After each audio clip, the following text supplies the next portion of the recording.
Hey guys, Carl Sharp. Welcome back. Day 9 of 90 of the Dream Life Challenge. Today I'm going to be going over wealth and net worth with you, talking about how to set some goals, talk about how to achieve those goals, what those values mean, some objectives, and then talk about strategies and implementing some plans to move forward.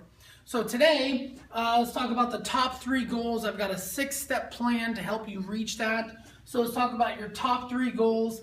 Top 3 goals for me, and obviously you can write this down and do what you're going to do with your top 3 goals. But my top 3 goals is to make $500,000 in the year 2015.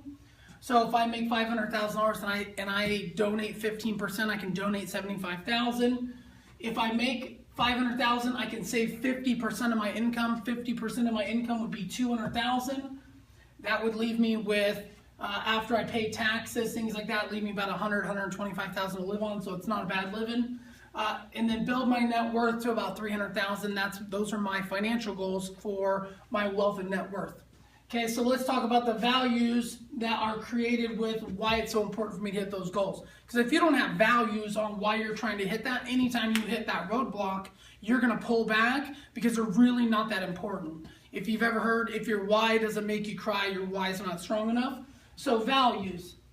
Number one, freedom from the middle class. The middle class is not something I ever really want to be in. I see the middle class shrinking every day. Marketing and advertising pushes towards the middle class.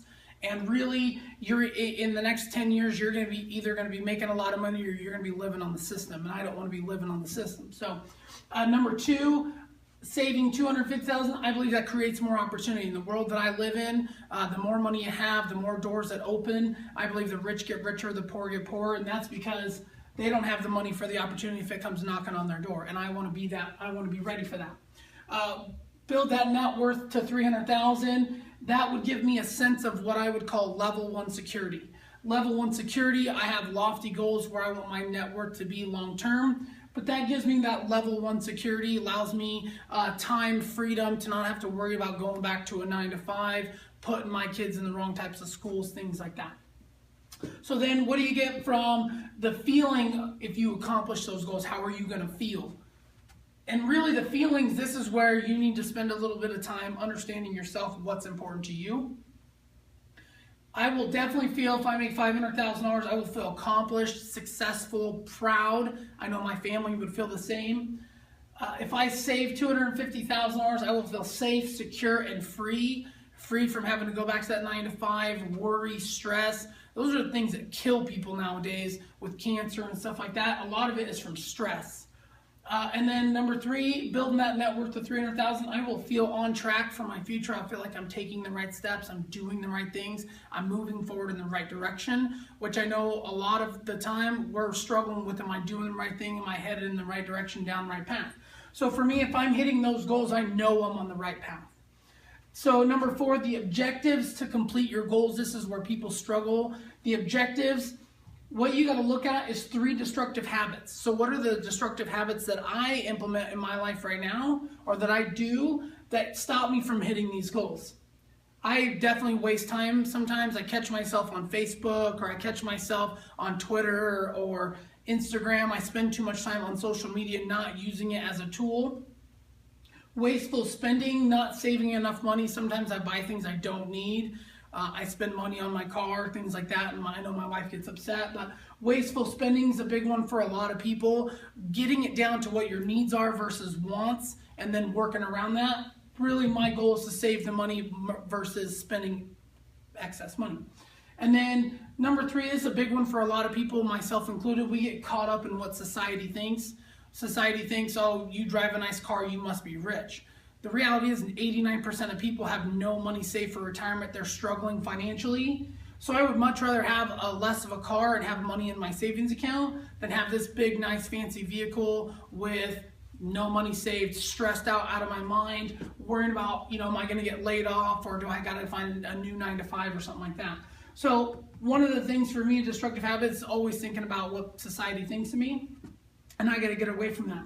A constructive habit for each one of the areas: take action on a daily basis. Don't skip an item. What are you doing every day to make sure that you're staying caught up? Set yourself reminders. Number 2, use a budget, a well-used budget that has automatic savings set up in it. And then number 3, pay cash for it or don't buy it. You've probably heard that from parents or something like that. If you can't afford it, don't buy it. Don't put it on credit, things like that. That goes for big ticket items, houses, that goes for cars. You're seeing more people having to rent now because they lost their home in the recession and stuff like that. So get caught up. Instead of, financing a car, go finance some money to start a business. Get a business going that generates some income, and I'll explain that to you here in a second. And then some new beliefs that you can install, because sometimes what's holding us back is what a belief is. And I know there's people out there who say money's the root of all evil, or money doesn't buy you happiness. But let me tell you, there's a lot of broke people that have a lot of stress that wish they had more money. So they're not making enough money, but they're telling themselves out loud money's the root of all evil, and that's not true. So one of the new beliefs that I've got to install is working is fun, showing up early, staying late, having a good time. I don't need to buy everything because I like to buy a lot of stuff. My wife gets upset at me. And then number 3, don't worry about what people think. I have to install that in myself. Sometimes I get frustrated. I think, oh man, someone's going to think I'm cooler if I drive this nice car or something like that. It doesn't matter. What matters is what your family thinks. What matters is how much money you got set aside for your future, for your retirement. Step 5, strategy. Build one new stream of income in the year 2015 to help me reach that goal. That one new stream of income, with that, I need to lower my current overhead so that I can save money. That'll help me build that net worth. So I've only got 2 strategies that I've got to implement to kind of hit some of my goals. And then number 6, the plan. Implement one new habit in each area until it becomes a solid habit.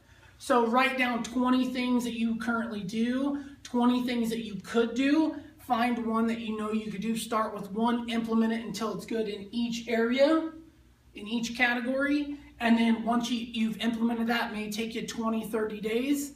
Find a new one, implement a new one. These things don't happen overnight, they happen over time.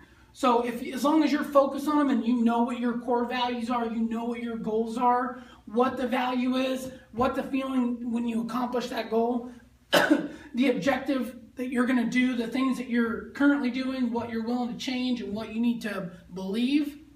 Create a plan of action, strategy and a plan of action, and anything is possible as long as you know where you're headed. So I appreciate you guys following me. It's obviously day 9 of 90. I've got a lot more stuff coming from you. Make sure you follow me on Instagram at SharpCarl. Follow me on Twitter at SharpCarl. Follow me on Facebook at Carl Sharp. Also LinkedIn at Carl Sharp. And then if you're watching this on YouTube, make sure you subscribe so you can see what's coming tomorrow. Appreciate it, and I'll see you tomorrow.